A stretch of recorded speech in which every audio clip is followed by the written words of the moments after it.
Hi അസ്സലാമു അലൈക്കും. അപ്പോൾ എല്ലാവർക്കും ഇത് കാണുമ്പോൾ തന്നെ മനസ്സിലായിട്ടുണ്ടാവില്ല, നല്ല അടിപൊളിയായിട്ടുള്ള ഒരു ചിക്കൻ ഫ്രൈ ആണ് ഇന്ന് ഉണ്ടാക്കാൻ പോകുന്നത്. ഇതൊരു പാലക്കാടൻ സ്പെഷ്യലാണ് കേട്ടോ.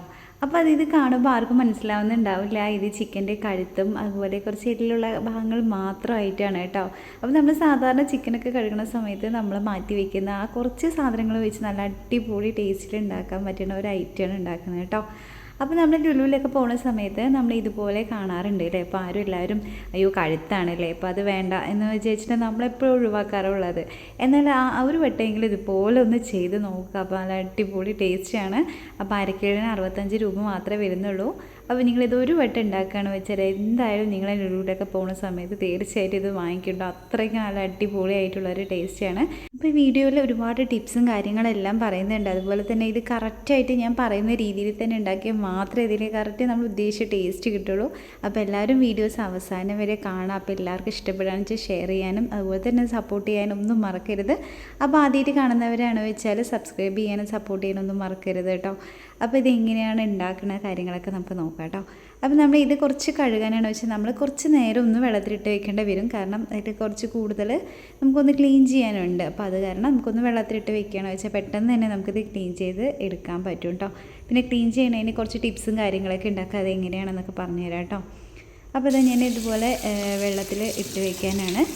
അപ്പോൾ നമുക്ക് വേണമെങ്കിൽ ഇപ്പം ചുടുവെള്ളത്തിൽ ഇട്ട് വയ്ക്കുകയാണെന്ന് വെച്ചാൽ നമുക്കത് പെട്ടെന്ന് തന്നെ നമുക്കൊന്ന് ക്ലീൻ ചെയ്തെടുക്കാനും ഒക്കെ വളരെ എളുപ്പമായിരിക്കും കേട്ടോ.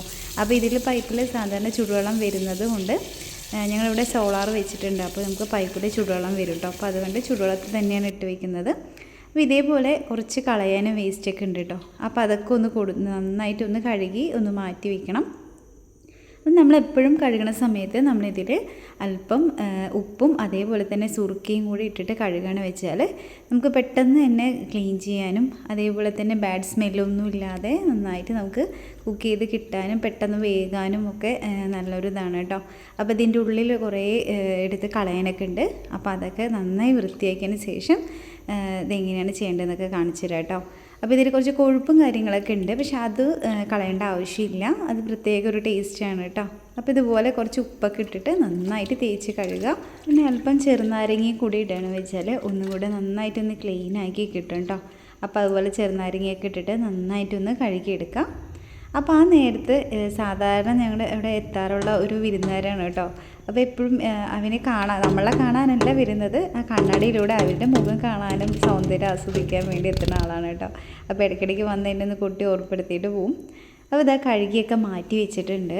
അപ്പോൾ നമുക്കിതിലോട്ട് അല്പം മഞ്ഞൾപ്പൊടിയും അതേപോലെ തന്നെ ഗരം മസാലയും അതേപോലെ ഒരല്പം മുളക് പൊടിയുമാണ് എടുക്കുന്നത്.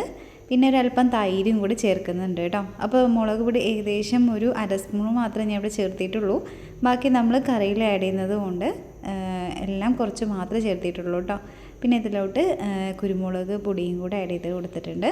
അതും കൂടെ ആഡ് ചെയ്തതിന് ശേഷം നമുക്കൊരു അരമണിക്കൂറോ 1 മണിക്കൂറോ എങ്ങനെയാണെന്ന് വെച്ചാൽ നമ്മൾ എല്ലാം റെഡിയായി കിട്ടണവരെ കുറച്ച് നേരം നമുക്കതൊന്ന് വെക്കാം. നമുക്കത് ഫ്രീസറിൽ മുകളിൽ വെക്കുകയാണെങ്കിൽ പെട്ടെന്ന് തന്നെ മസാലയൊക്കെ പിടിച്ച് കിട്ടുന്നുണ്ടോ. അപ്പോൾ അതെല്ലാവരും ഒന്ന് ശ്രദ്ധിക്കാം. അതേപോലെ ഒരു പാൻ എടുത്ത് വെച്ചിട്ടുണ്ട്. അപ്പോൾ ഇതെങ്ങനെ നമുക്ക് കറി ആക്കി എടുക്കണമെന്നും കൂടെ നോക്കാം കേട്ടോ. അപ്പോൾ ഇതാ ഞാനിവിടെ അടുത്തതായിട്ട് ഇതിലോട്ട് ഉള്ളിയാണ് ഇട്ട് കൊടുക്കുന്നത്. ആദ്യം ഈ ഉള്ളി ഒന്ന് ഫ്രൈ ചെയ്ത് മാറ്റി വയ്ക്കാൻ വേണ്ടിയിട്ടാണ് കേട്ടോ.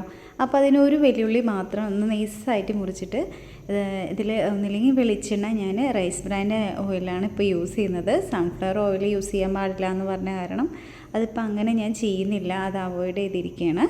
അപ്പോൾ ഇനി ലേശം ഉപ്പും കൂടി ഇട്ടിട്ടതിന് ശേഷം നമുക്കിത് നന്നായിട്ട് ഒന്ന് ഒരു ബ്രൗൺ കളറിൽ നമ്മൾ ബിരിയാണിക്കൊക്കെ എടുക്കില്ലേ അതേപോലെ ഒന്ന് ആവണം കേട്ടോ. അപ്പോൾ അതുവരെ നമുക്കൊന്ന് വഴറ്റി കൊടുക്കണം. അപ്പോൾ ഒന്ന് മീഡിയമിൽ വെച്ചാൽ മതി, ഒരുപാട് വെച്ചാൽ പെട്ടെന്ന് കരിഞ്ഞു പോകാനൊരു ചാൻസ് ഉണ്ട്. അപ്പോൾ ഇത് ഇവിടെ മണമൊക്കെ കേട്ടിട്ട് ഒരാൾ വിളിച്ചുകൊണ്ടിരിക്കുന്നുണ്ട് കേട്ടോ, എന്തായി എന്നൊക്കെ അറിയാൻ വേണ്ടിയിട്ട്. അപ്പോൾ ആയാലല്ലേ ആൾക്ക് കിട്ടുള്ളൂ. അപ്പോൾ ഇത് അത്യാവശ്യം ഞാനിങ്ങനെ ഒന്ന് കൂട്ടി വെച്ചിട്ടുണ്ടായിരുന്നു, അടുത്ത് തന്നെ ഇരിക്കണത് കൊണ്ട് ഒന്ന് കൂട്ടി വെച്ചിട്ടുണ്ട് കേട്ടോ. പിന്നെ ഇതാ ഇവിടെ ഒരാൾ പിന്നെയും കാത്തിരുന്ന് കുറേ നേരം എന്നെ വിളിച്ചുകൊണ്ടിരിക്കുന്നത്. അപ്പോൾ ഞാൻ എന്തെങ്കിലും തിന്നാട്ട് കൊടുക്കട്ടെ എന്ന് പറഞ്ഞിട്ട് പോയതാണ് കേട്ടോ. അപ്പോൾ ആ നേരത്തിൻ്റെ ഉള്ളിൽ നമ്മുടെ ഇതാ ഉള്ളിയൊക്കെ നന്നായി വഴണ്ടി വന്നിട്ടുണ്ട്. അപ്പോൾ ഏകദേശം ഈ ഒരു അളവിന് മതി കേട്ടോ. അപ്പോൾ നമുക്കിതൊന്ന് മാറ്റി വയ്ക്കാം. അപ്പോൾ എല്ലാവരും സ്കിപ്പ് ചെയ്യാണ്ട് ഈ ഒരു സ്റ്റെപ്പും കൂടി ചെയ്യാൻ നോക്കാം കേട്ടോ. അപ്പോൾ ഇതിട്ട് ചെയ്യുകയാണെന്ന് വെച്ചാൽ ഒരു പ്രത്യേക ടേസ്റ്റ് തന്നെയാണ്. അപ്പോൾ ഇതും കൂടെയൊക്കെ ചെയ്യുമ്പോഴാണ് നമ്മുടെ കഴുത്തിൻ്റെ കറക്റ്റ് ആ കറിയുടെ ഒരു ടേസ്റ്റ് കിട്ടുക കേട്ടോ. അപ്പോൾ നല്ല അടിപൊളിയായിട്ടുള്ളൊരു ടേസ്റ്റ് തന്നെയായിരുന്നു. അപ്പോൾ എല്ലാവരും ഇതുപോലെ ചെയ്യുക. എന്നിട്ട് ആ എണ്ണയിൽ തന്നെ നമുക്ക് ഒരു 2 വലിയുള്ളിയും കൂടെ നമുക്ക് അതിലോട്ടൊന്ന് ഇട്ടിട്ട് നന്നായിട്ടൊന്ന് വഴറ്റി കൊടുക്കണം കേട്ടോ. അപ്പോൾ ഏകദേശം ഒരു കുറച്ചുകൂടെ ഉപ്പിട്ടിട്ട് നമുക്കൊന്ന് വഴറ്റിയെടുക്കാം. അപ്പോൾ ഇതിന് ഒരുപാട് നേരം അതുപോലെ ആവേണ്ട ആവശ്യമില്ല, എന്നാലും ഒരുവിധം ഒന്ന് വഴറ്റിയെടുക്കാം കേട്ടോ. അപ്പോൾ ഏകദേശം ഇതേപോലെ വഴറ്റി വന്നിട്ടുണ്ട്. അപ്പോൾ നമ്മൾ ഇനി ഇതിവിടെ അരച്ച് വെച്ചിരിക്കുന്നതാണ് കേട്ടോ. അപ്പോൾ ഇഞ്ചിയും വെളുത്തുള്ളിയും കൂടി ചതച്ച് വെച്ചതാണ്. അപ്പോൾ അതൊന്ന് അതിലോട്ടൊന്ന് ആഡ് ചെയ്ത് കൊടുക്കാം. അപ്പോൾ ഞാനിത് മിക്സിയിൽ ഇട്ടില്ല, കറണ്ട് ഇല്ലാത്തതുകൊണ്ട് ഞാനതൊന്ന് ജസ്റ്റ് ഒന്ന് കുത്തി കൊടുത്താണ് കേട്ടോ. അപ്പോൾ അതും അതാണെങ്കിലും നല്ല അടിപൊളി ടേസ്റ്റ് തന്നെയാണ് കേട്ടോ. അപ്പോൾ അല്പം മഞ്ഞൾപ്പൊടിയും അതേപോലെ തന്നെ 1 സ്പൂണ് മുളക് പൊടിയും 2 സ്പൂണ് മല്ലിപ്പൊടിയും കൂടിയാണ് ചേർത്തിരിക്കുന്നത്. പിന്നെ ഗരം മസാല നമ്മൾ നേരത്തെ അവിടെ ചേർത്തിട്ടുണ്ടായിരുന്നു. പിന്നെ ഇതിലോട്ട് തക്കാളിയാണ്, ഒരു 1-1.5 തക്കാളിയാണ് ഞാൻ ഇട്ടിരിക്കുന്നത്. അപ്പോൾ അതും കൂടി ഇട്ടിട്ട് നമുക്കൊന്ന് വഴറ്റി കൊടുക്കാം കേട്ടോ. അപ്പോൾ നമുക്കിതൊന്ന് ഒരുപാട് നേരം വഴറ്റേണ്ട ആവശ്യമില്ല, എന്നാലും തക്കാളിയൊക്കെ ഒന്ന് അത്യാവശ്യം ഒന്ന് വഴഞ്ഞിട്ട് ഇടുകയാണെന്ന് വെച്ചാൽ കുറച്ചുകൂടെ ഒരു ടേസ്റ്റ് ഉണ്ടാവും കേട്ടോ. അപ്പോൾ നമുക്കിതൊന്ന് നമ്മൾ മാറ്റി വെച്ചിരിക്കുന്ന ചിക്കനാണ്, അപ്പോൾ അതിലോട്ടൊന്ന് ആഡ് ചെയ്ത് കൊടുക്കാം. അപ്പോൾ ഇതൊന്ന് ഇളക്കി കൊടുത്തതിന് ശേഷം നമുക്ക് നമ്മൾ മാറ്റി വെച്ചിരിക്കുന്ന ഉള്ളിയില്ലേ, അപ്പോൾ അതും കൂടെ അതിലോട്ടൊന്ന് ഇട്ട് കൊടുക്കാം കേട്ടോ. അപ്പോൾ ഇതിട്ടതിന് ശേഷമാണ് നമ്മളൊന്ന് വേവിക്കാൻ വെക്കുന്നത്. അപ്പം നമുക്ക് പ്രത്യേകം ശ്രദ്ധിക്കേണ്ട എന്താണെന്ന് വെച്ചാൽ നമ്മളിത് പാനിൽ വെക്കുന്നതിനേക്കാളും ഏറ്റവും നല്ലത് എല്ലുള്ള ഐറ്റംസ് നമ്മൾ കൂടുതൽ കുക്കറിൽ ചെയ്യുമ്പോഴാണ് അതിന് കറക്റ്റായിട്ടുള്ള ടേസ്റ്റ് കിട്ടുക കേട്ടോ. എന്നാൽ ആ എല്ലിലുള്ള നല്ലോണം അതിൻ്റെ മസാലയൊക്കെ പിടിക്കും, അതേപോലെ എല്ലിലുള്ള അതിൻ്റെ ടേസ്റ്റും കാര്യങ്ങളെല്ലാം ആ കറിയിലോട്ട് ഇറങ്ങണം വെച്ചാൽ നമ്മളിത് കുക്കറിൽ തന്നെ ഇട്ട് വേവിക്കണം. അപ്പോൾ ചിക്കനല്ലേ കുഴപ്പമില്ല, നമ്മൾ പാനിൽ തന്നെ വെക്കാമെന്നൊക്കെ വിചാരിക്കും, പക്ഷേ അതിനേക്കാളും കൂടുതൽ ടേസ്റ്റ് കിട്ടുന്നത് നമ്മൾ കുക്കറിലോട്ട് ഇടുമ്പോഴാണ് കേട്ടോ. അപ്പോൾ കുക്കറിലിടുമ്പോൾ നമുക്ക് പെട്ടെന്ന് തന്നെ ആവുകയും ചെയ്യും, അതേപോലെ തന്നെ നല്ല അടിപൊളി ടേസ്റ്റും കൂടി ആയിരിക്കും. അപ്പോൾ ഇത് കുക്കറിലോട്ട് ഒന്നിട്ടിട്ട് ഒരല്പം മാത്രം വെള്ളം ഞാൻ ഒഴിച്ചു കൊടുക്കുന്നുള്ളൂ. ഏകദേശം ഒരു 1/4 ഗ്ലാസ് അല്ലെങ്കിൽ ഒരു 1/2 ഗ്ലാസ് അടി പിടിക്കാണ്ടിരിക്കാൻ മാത്രം മതി. അതും കൂടെ ഒന്ന് ഒഴിച്ചു കൊടുത്തതിന് ശേഷം നമുക്കിതൊന്ന് മൂടി വയ്ക്കാം കേട്ടോ. അപ്പോൾ ഇതൊന്ന് അത്യാവശ്യം ഒന്ന് ഇളക്കി കൊടുക്കണം. പിന്നെ നമ്മൾ നെയ്യൊക്കെ ആഡ് ചെയ്തത് കൊണ്ട് അങ്ങനെ അടിപ്പിടിക്കില്ല. ഒരല്പം മാത്രം ഞാൻ വെള്ളം ചേർത്ത് കൊടുത്തിട്ടുള്ളൂ കേട്ടോ. അപ്പോൾ അതും കൂടി ഇട്ടിട്ട് നന്നായിട്ട് ഒന്ന് ഇളക്കി കൊടുക്കാം. അതിന് ശേഷം നമുക്ക് ഉപ്പ് വേണമെന്നുണ്ട് വെച്ചാൽ ലേശം ഉപ്പും കൂടി ഇട്ടതിന് ശേഷം നമുക്കിതൊന്ന് മൂടി വെച്ചിട്ട് വേവിച്ചെടുക്കാം കേട്ടോ. നല്ലോണം കമ്മിയാക്കി വെച്ചിട്ട് നല്ലോണം വിസിൽ ഒരു 2-3-4 വിസിൽ വന്നോട്ടെ. അപ്പോൾ ഇത് കഴുത്തിൻ്റെ ഭാഗമായതുകൊണ്ട് തന്നെ വെന്തുടഞ്ഞ് പോകുന്നുള്ള പേടിയില്ല കേട്ടോ. അപ്പോൾ നമുക്ക് കുറച്ച് കൂടുതൽ വിസിൽ വന്നാലും കുഴപ്പമില്ല. അപ്പോൾ നമ്മൾ മസാലയും ഉള്ളിയും തക്കാളിയൊക്കെ നന്നായിട്ട് ഒന്ന് വഴണ്ടി കിട്ടും.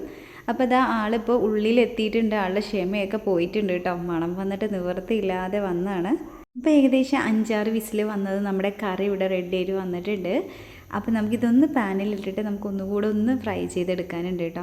അപ്പോൾ ഇതിലുള്ള വെള്ളമൊക്കെ ഒന്ന് വറ്റിച്ച് വരികയാണ് വെച്ചാൽ ആ ചിക്കനിലൊക്കെ കറക്റ്റായിട്ട് അതിൻ്റെ മസാലയൊക്കെ ഒന്ന് പിടിച്ച് കിട്ടുന്നുണ്ട്. അപ്പോൾ നമുക്കൊന്ന് മീഡിയത്തിൽ വെച്ചിട്ട് നമുക്കിതിൻ്റെ വെള്ളമൊക്കെ ഒന്ന് വറ്റിച്ചെടുക്കാം. അപ്പോൾ ഇതിൽ നമ്മൾ നെയ്യോ ബട്ടറോ എന്തെങ്കിലും ആഡ് ചെയ്യണമെന്ന് വെച്ചാൽ നല്ല അടിപൊളിയായിട്ടുള്ള ടേസ്റ്റും കൂടിയാണ്. അതും കൂടി ഇട്ടതിന് ശേഷം നമ്മളിത് നന്നായിട്ടൊന്ന് ഇടയ്ക്കിടയ്ക്ക് ഒന്ന് ഇളക്കി കൊടുക്കണം കേട്ടോ. അപ്പോൾ അങ്ങനെയാണ് വെച്ചാൽ നമ്മളെല്ലാ ചിക്കനിലൊക്കെ നന്നായിട്ട് മസാലയൊക്കെ പിടിക്കും. അപ്പോൾ ഏകദേശം എന്താ ഇവിടെ റെഡി ആയിട്ട് വന്നിട്ടുണ്ട് കേട്ടോ. അപ്പോൾ ഇത്രയേ ഉള്ളൂ, വളരെ എളുപ്പത്തിൽ തന്നെ നമുക്ക് ഉണ്ടാക്കാവുന്നതാണ്. അപ്പോൾ ആകെ 10-15 മിനിറ്റിൻ്റെ ആവശ്യം മാത്രമേ ഉള്ളൂ കേട്ടോ. നമ്മൾ കുക്കറിൽ ഇടുന്നത് കൊണ്ട് ഒരുപാട് ടൈം എടുക്കുന്നില്ല. നമുക്ക് പെട്ടെന്ന് രാവിലെ ചപ്പാത്തിക്കാണെങ്കിലും അതുപോലെ ചോറിനൊക്കെ കഴിക്കാനാണെങ്കിലും നല്ല അടിപൊളിയായിട്ടുള്ള ടേസ്റ്റ് തന്നെയാണ് കേട്ടോ.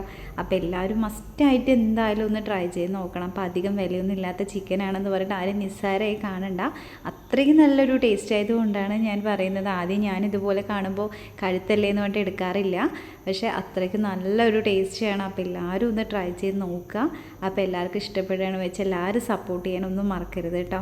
ഇതിൽ നമ്മൾ ഉള്ളി വഴറ്റിയിട്ടത് കൊണ്ട് തന്നെ അതിന് ടേസ്റ്റ് ആണെങ്കിലും കളറാണെങ്കിലും നമുക്ക് നല്ല പെർഫെക്റ്റ് ആയിട്ട് കിട്ടിയിട്ടുണ്ട്. അപ്പോൾ എല്ലാവരും ഇതേ പറഞ്ഞ പോലെ തന്നെ സ്റ്റെപ്പിൽ ചെയ്ത് നോക്കുക. അപ്പോൾ എല്ലാവർക്കും ഇഷ്ടപ്പെടും.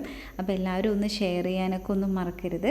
അപ്പോൾ ഞാനിത് കഴിച്ചിരിക്കുന്നത് ഞാൻ ചോറിൻ്റെ കൂടെ ആയിട്ട് നല്ല അടിപൊളിയായിട്ടുള്ളൊരു കോമ്പിനേഷനാണ് കേട്ടോ. അപ്പോൾ നമ്മൾ എല്ലാത്തിനും നല്ല നമുക്ക് കാലത്തൊക്കെ ചപ്പാത്തിക്കൊക്കെ ഉണ്ടാക്കണം വെച്ചാൽ പെട്ടെന്ന് തന്നെ ഇത് കുക്കറിൽ ഇട്ടിട്ട് റെഡിയാക്കാൻ പറ്റുന്ന ഒരു റെസിപ്പിയും കൂടിയാണ് കേട്ടോ. അപ്പോൾ ഇത് ഞാൻ ചോറിൻ്റെ കൂടെ എങ്ങനെയാണ് കഴിക്കണമെന്നും കൂടെ ഒന്ന് കാണിച്ചു തരാം കേട്ടോ. അപ്പോൾ അതിൻ്റെ കോമ്പിനേഷൻ എങ്ങനെയാണ് നോക്കാം കേട്ടോ. അപ്പോൾ അതിന് വേണ്ടിയിട്ട് ഞാൻ ചോറ് റെഡിയാക്കി വെച്ചിട്ടുണ്ട്. പിന്നെ അടുത്തായിട്ട് നമ്മുടെ ചിക്കൻ ഫ്രൈയും കൂടെ അതിലൊന്ന് വെച്ച് കൊടുക്കാം. പിന്നെ അടുത്തതായിട്ട് ബീഫിൻ്റെ ഈരൽ ഫ്രൈ ചെയ്തതാണ് കേട്ടോ. പിന്നെ അടുത്തത് രസമാണ്. അപ്പോൾ ഇത് മൂന്നും കൂടിയുള്ളൊരു കോമ്പിനേഷൻ പറയാനില്ല കേട്ടോ, അത്രയ്ക്കും അടിപൊളി ടേസ്റ്റാണ്. അപ്പോൾ ഇത് മൂന്നും കൂടെ കഴിക്കണ വെച്ചാൽ ഞാൻ പറയാൻ പറ്റില്ല, അത്രയ്ക്കും ടേസ്റ്റാണ്. എന്തായാലും നിങ്ങൾ മസ്റ്റായിട്ട് ഒന്ന് ട്രൈ ചെയ്ത് നോക്കാം. അപ്പോൾ ബീഫ് ഈരലിൻ്റെ ഫ്രൈയും അതേപോലെ രസവും എല്ലാത്തിൻ്റെയും റെസിപ്പി ഞാൻ എൻ്റെ ചാനലിൽ ആഡ് ചെയ്യുന്നുണ്ട് കേട്ടോ. അപ്പോൾ ഇത് വേണ്ടവർക്കൊക്കെ ഒന്ന് പോയി കാണുക, സപ്പോർട്ട് ചെയ്യാം. അപ്പോൾ വീണ്ടും ഇതേപോലെ നല്ല അടിപൊളിയായിട്ടുള്ള ഒരു റെസിപ്പി ആയിട്ട് നമുക്ക് വീണ്ടും കാണാം. ബൈ, അസ്സലാമു അലൈക്കും.